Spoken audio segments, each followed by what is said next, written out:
Herkese merhaba. Bu haftada ben size çocuklardaki horlama sorununu anlatmaya çalışacağım. Horlama niçin olur? Nedenleri nelerdir? Horlama tedavi edilmezse nelere yol açabilir?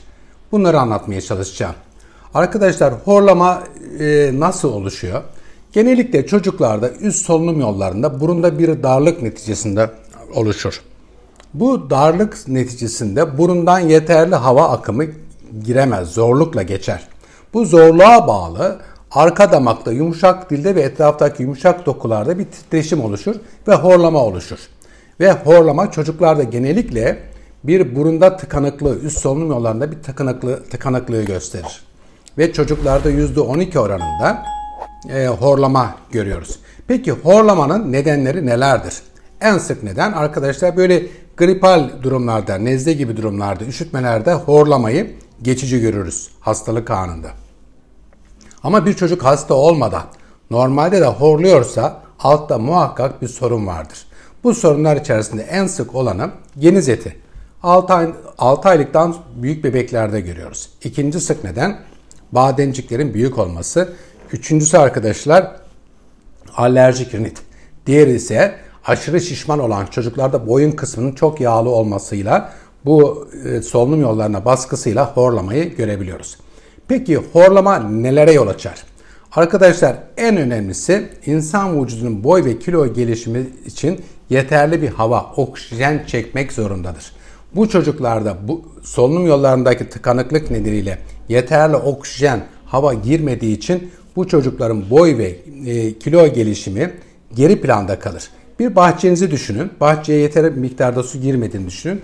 Nasıl ki o zepselleriniz yeterli gelişmeyecekler, kavruk olacaklar. İnsan da aynı şekilde. Bu bademcik ameliyatı ya da geniz ameliyatı olduktan sonra bir anda oksijen akışının bollaşmasıyla bu çocukların hızla boy aldıklarını, hızla geliştiklerini görürsünüz. O yüzden bu nedenle geç kalınmamalıdır tedavide. Ne kadar erken zamanında müdahale olursa bu çocukların boy gelişimi o kadar kaliteli ve uzun olur.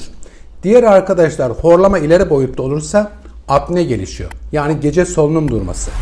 Bu 10 saniyeyi geçerse çok tehlikeli. Hayatı tehdit edecek derecede olabilir. Buna da dikkat edilmesi gerekir. Diğeri bu çocuklar genellikle ağızdan nefes alırlar. Normal nefes alma burundan nefes almadır. Ağızdan nefes aldıkları için diş etlerindeki iltihaba bağlı, diş çürüklerine bağlı nefes kokusu olur. Diğer arkadaşlar çeneleri açık kaldığı için gündüz de bunların devamlı alt çene yapısında bozukluklar olabilir. Diğer arkadaşlar uyku kalitesi. Horlama uyku kalitesini de bozar. İnsan derin uykuda dinlenir. Ama horlayan çocuklarda derin uykunun kalitesi de bozulmuştur. Süresi de kısalmıştır. Bu nedenle bu çocuklar ertesi gün okula yorgun giderler. Halsiz, yorgun, bitkin. Bunlar ders başarısını da etkiler bu çocukların. Diğer arkadaşlar sabahleyin boğazda ağrı, ağızdan nefes almaya bağlı oluşabilir. Peki horlamayı nasıl azaltırsınız çocuklarda? Birincisi işte yan yatırabilirsiniz. Başına bir yastık daha ilave koyabilirsiniz. Diğeri arkadaşlar burun tıkalıysa yeterli burun temizliğini yapmanız lazım. Burun tıkanıklığı videosunda anlattım. İsterseniz bakabilirsiniz. Diğeri oda çok soğuk ya da çok sıcak olmaması gerekir. Çok kuru olmaması gerekir. Çok kuruysa kalorifer peteklerin üzerine sular koyabilirsiniz ya da ıslak bir havlu koyabilirsiniz. Diğeri rahat kıyafetler olması gerekir. Çok dar kıyafetler giydirmemeniz gerekir. Tedavini arkadaşlar altına yatan genellikle bir neden olduğu için işte bademcik ya da geniz eti ne varsa bu alındığı an horlama düzelir. Bunun için de bir kulak burun boğaz hekimliği birinci planda gitmeniz gerekir. Beni dinlediğiniz için çok teşekkür ederim. Hayatta iki şey var. Paylaştıkça çoğalan sevgi ve bilgi. Lütfen bu bilgileri faydalı görüyorsanız yakınlarınıza paylaşırsanız çok mutlu olurum. Bu videoları beğenip beğenmediğinizi ve kanalıma abone olmayı unutmayın. Lütfen bundan sonraki bildirimlerden ve canlı yayınlardan haberdar olmak için zil sesine tıklamayı unutmayın. Sağlıklı kalın, hoşça kalın.